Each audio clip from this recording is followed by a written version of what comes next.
In the previous lecture, we discussed the meaning, nature, and principles of management. Today, we shall see the thoughts of management. Of all the topics in the second chapter, the principle of Henry Fayol is of utmost importance. Let us see his principles in detail, which are of great practical importance even in today's management studies. From this topic, a 100% sure question will be asked in exam. Before we understand Henry Fayol's 14 principles, let us understand who Henry Fayol was.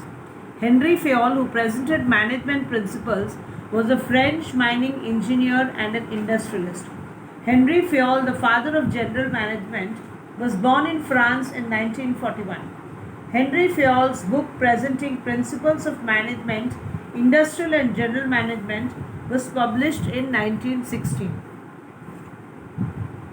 Henry Fayol believed that to be a successful manager for an industrial enterprise, technical knowledge of work is not enough, but a manager should have administrative knowledge. He should be fully aware of the working of the entire enterprise. Children, I request you to make a slight correction. In your textbook on page number 23, it is written that Henry Fayol published his book Industrial and General Management in 1961. It is not 1961, but it is 1916. Please correct it. Henry Fayol divided the administrative principles of his industrial unit in 6 parts for ease and clarification.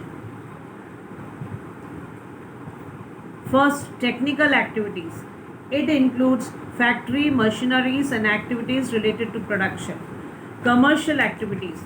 It includes activities like purchasing, sales, exchange of units. Financial activities. It includes procurement of capital, use of capital, fund maintenance, reinvestment. Safety activities. It includes safety of employees, safety of assets, safety of goods, that is raw materials. Accounting activities. It includes financial statements and procuring necessary statistical analysis. Management activities. It includes planning, organizing, directing, coordination and control activities. Henry Fayol, based on his experience and knowledge, also presented 14 principles of management which have proved very useful in management. Let us see it in detail. Before we study the principles of Henry Fayol in detail, let us first understand the headings. The first principle is division of work. Second is authority and responsibility. Third is discipline. Fourth is unity of command. Fifth is unity of direction. Sixth is subordination of individual interest to general interest. Seventh is remuneration of personnel. Eighth is centralization. Ninth is scalar chain. 10th is order. 11th is equality. 12th is stability of personnel tenure. 13th is initiative. And 14th is esprit de corps or feeling of oneness. Presenting the said principles, Henry Fayol said that these are only directive principles. Success of these principles depends upon the sharp sense of management. It is a task of wisdom, and explanation of these principles can be given as under. Principle of division of work. The distribution of work among various individuals on the basis of their qualifications, skill and interest is known as division of work. Specialization is possible through division of work. Division of work should be applicable at managerial as well as factory level. It will increase the efficiency of both employees and managers. The second principle is principle of authority and responsibility. Authority and responsibility always go together. They are two sides of the same coin. Authority without responsibility and responsibility without authority is incomplete. While assigning authority to an employee, factors like position, knowledge, qualification, experience, leadership, maturity, etc. should be considered. The third principle is discipline. Discipline creates harmonious environment among people. Optimum use of equipments and consistency of activities are very much necessary for industrial discipline.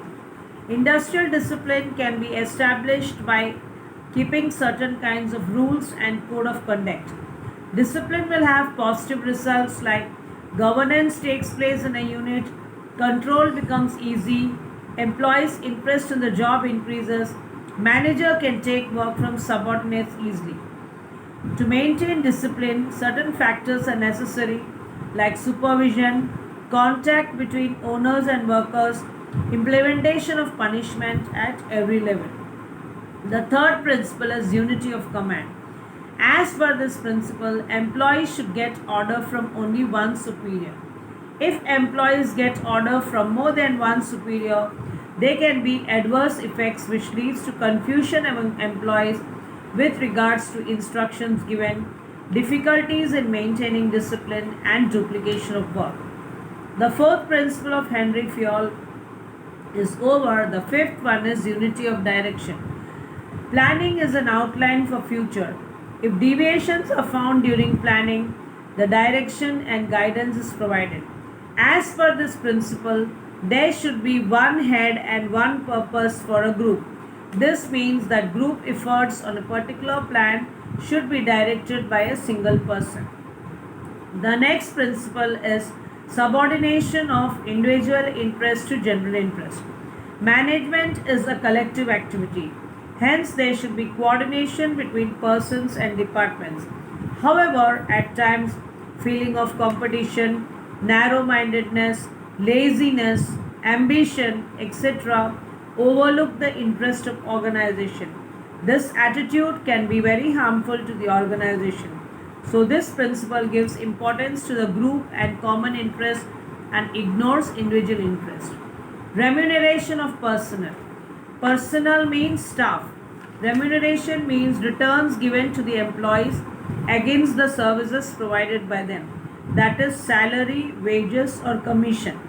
Ideal payment of wages makes strong relations between owner and employees. It will reduce labor turnover rate. Promotional schemes like bonus, profit sharing, representation in management committee should be implemented for the skilled workers. The next principle is centralization and decentralization. The concentration of decision making power in the hands of few employees is called centralization. When the dispersal of power among more than one person, that is, power is in the hands of many persons, it is decentralization. There must be a good balance between centralization and decentralization of power. Generally, power is centralized in small units and decentralized in big units. Scalar chain. This principle emphasizes on creating a scalar chain from the top level management to the bottom level management. Authority and responsibility should be assigned as per the respective levels. A scalar chain moves from top to bottom and vice versa, so that employees working in a unit should be aware of who is responsible to whom. Order. Principle of order emphasizes two things: material order and social order. Material order means raw material arrangement and social order means social arrangement. Material order means raw materials, tools and equipments. Every material should be at its appropriate place. It means every material should be used properly and economically. Social order means employees. Right person should be selected for the right job and position. It means scientific selection of employees should be done for every job. If both these arrangements are properly implemented, every employee will know his work as well as from where he will get the material he needs. Equality. Employees are part of the management system. Since the employees are human beings, practical approach should be adopted by the management to handle them. Supervisors should behave in a just and kind manner while obtaining work from their subordinates. The overall behavior of an employee should be based on faithfulness, attitude, uniformity and justice. Stability of personal tenure. It means a permanent staff is an asset and a permanent staff is an asset of any organization.